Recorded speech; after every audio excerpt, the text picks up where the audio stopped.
Halo, salam sejahtera. Perkenalkan, nama saya Naya Quincy Putri Apuli. Saya mengambil program studi penyuluhan pertanian berkelanjutan di Kampus 1, Pelbangtan Goa.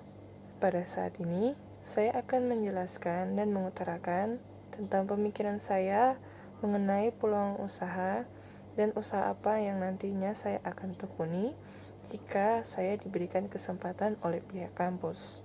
Di sini, saya memilih komoditi kedelai untuk dijadikan peluang usaha saya. Alasannya, saya melihat berita dan artikel tentang kelangkaan kedelai yang disebabkan oleh penyusutan lahan dan juga beberapa faktor dari luar negeri sehingga membuat kedelai langka. Dan saya juga termotivasi untuk menjadi salah seorang dari petani kedelai. Selain itu, saya juga melihat peluang di sekitar saya.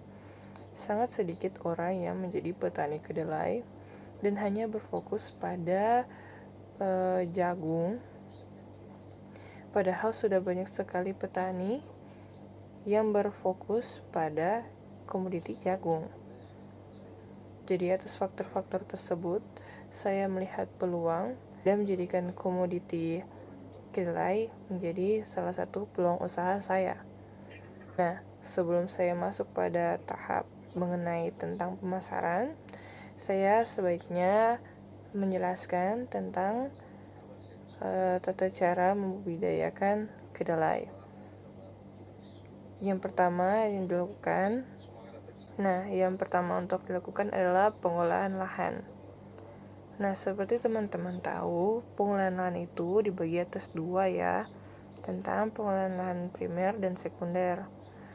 Nah, lahan yang akan kita tanam seharusnya diolah terlebih dahulu dari sisa tanaman sebelumnya dan rumputan atau semak yang masih ada tumbuh di sekitar lahan. Nah, untuk mencangkul sebaiknya dilakukan sebanyak paling tidak 2 kali. Tahap pertama itu dibiarkan tanah diangin-anginkan selama 5-7 hari. Lalu setelah itu dilakukan pencangkulan kedua untuk meratakan, memupuk, menggemburkan dan membersihkan tanah-tanah dari sisa-sisa akar. Setelah itu dibuatkan dengan bedengan ukuran panjangnya 5 meter, lebar 1 meter, dan tinggi 0,3 meter. Lalu membuat saluran drainase di sekeliling bedengan untuk pengaturan genangan air hujan. Nah, perlu diperhatikan bahwa dalam pemilihan benih kedelai itu memegang peranan penting pada seluruh proses penanaman kedelai. Pilihlah benih yang mampu beradaptasi dengan lingkungan dan lapangan dan memenuhi standar mutu benih. Nah, cara tanam kedelai dimulai dari pembuatan lubang tanam. Nah, cara tanam kacang kedelai dimulai dari pembuatan lubang tanam setelah media siap. Nah, berikut ini cara menanam kacang kedelai. Buat lubang dengan kedalaman 2 cm. Jarak tanam yang disarankan adalah 40 x 15 cm atau 400.000 tanaman per hektar. Isi lubang tanaman dengan 3 biji kedelai. Tutup lubang tanam dengan tanah, lalu sirami dengan air hingga basah dan lembab. Nah, tanaman kedelai sangat membutuhkan air pada saat berkecambah, yaitu 0-5 hari setelah penanaman. Lalu stadium awal vegetatif sekitar 15-20 hari, dan masa pembungaan 25-35 hari, dan pembentukan biji dari 55-70 hari. Pengairan sebaiknya dilakukan pada pagi atau sore. Nah, pada saat tanaman berumur 20-30 hari setelah tanam, sebaiknya dilakukan kegiatan penyiangan. Nah, pemupukan untuk pupuk diberikan pada saat tanaman itu berumur 20-30 hari setelah tanam, yaitu menjelang kedelainya berbunga. Pemupukan itu dilakukan dengan cara menaburkan pupuk di sekeliling tanaman dengan jarak kurang lebih 10 cm.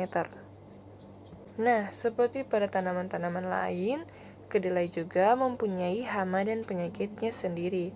Hama yang sering menyerang kedelai yaitu hama ulat gerayak dan penggerak polong. Nah, untuk penyakit yang menyerang kedelai dapat berupa penyakit busuk akar dan penyakit busuk batang, penyakit karat daun.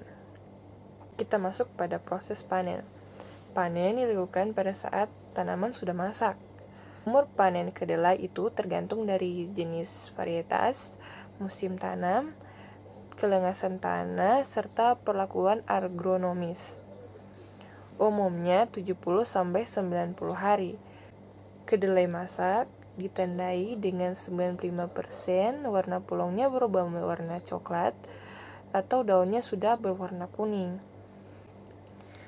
Nah, panen sebaiknya dilakukan pada jam 9 pagi ya, karena pada jam ini air embunnya sudah hilang. Nah, disarankan untuk menggunakan sabit pada saat memotong pangkal batang tanaman ya. Hindari panen dengan cara mencabut tanaman, agar tanah atau kotorannya tidak terbawa. Hasil panen ditempatkan di tempat kering dan diberi alas terpal atau plastik. Nah, untuk bagian penjualan, hasil panen rencananya akan saya masukkan ke koperasi-koperasi terdekat atau bisa juga dimasukkan ke pasar tradisional. Jika memungkinkan, maka saya juga akan memasukkannya di supermarket.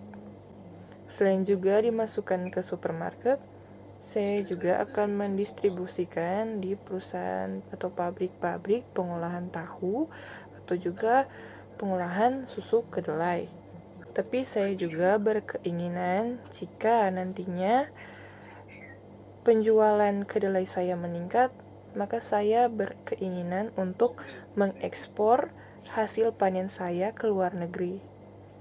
Dan jika nantinya di masa yang akan datang nanti ada aplikasi untuk bisa menjual beli hasil panen, maka saya juga akan menjualnya lewat via online. Tapi untuk sementara, kemungkinan saya hanya bisa menggunakan sosial media untuk menjual hasil panen saya. Jika saya diberikan kesempatan untuk menjadi salah satu seorang wirausaha dari kampus dan diberikan kesempatan, maka saya akan menggunakan sebaik-baiknya kesempatan yang saya dapatkan, dan saya akan memanfaatkan dan berjuang semaksimal mungkin untuk menerima dan melaksanakannya sesuai kemampuan saya. Sekian tentang tugas peluang usaha saya. Terima kasih.